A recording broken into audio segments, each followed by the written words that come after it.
ومرحبا اعزائي في فيديو جديد من فيديوهات اكل الديابه. وزي ما موعدينكم بنجيب لكم عروض على قد الجيب ورخيصه. المره دي بقى لمحبين الشاورما، جايبين من مطعم اسمه شاورما، والعرض يا عزيزي 3 في 1، عباره عن 3 سندوتشات، واحد شاورما وواحد سجق، والتالت يا عزيزي بطاطس. العرض ب 105، وكان قبل كل الكلام ده ب 150. تعال بقى نشوف جوده الاكل في الجمدان ولا في الفكسان. وزي ما انت شايف العرض طبعا بيجي معاه مخلل وتوميه، ده غير الصغننه البيبسي دي. تعالى نبتدي باول سندوتش معانا. ناخد بقى القطمه المتينه، والسندوتش ده يا عزيزي هو السجق هوبا سكالوبا.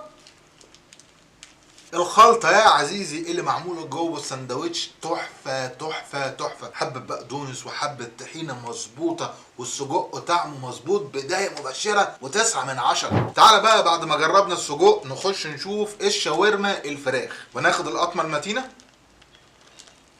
السندوتش ده يا عزيزي ما فيهوش كومبو كتير زي السندوتش التاني، فيه فراخ وشاورما اكتر ومخلل بسيط، لا طحينه ولا مايونيز ولا اي حاجه. طعم الشاورما بصراحه مش قد كده، فالسندوتش ده هنديه 6 من 10. اما بقى تالت سندوتش واخر سندوتش معانا وهو سندوتش البطاطس. القطمه المتينه.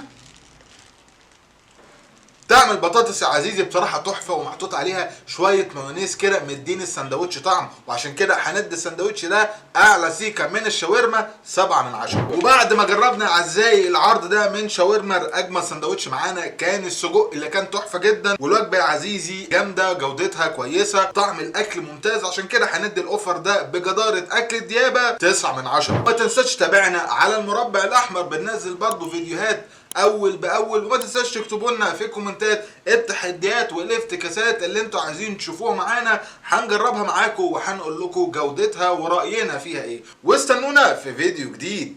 بيس.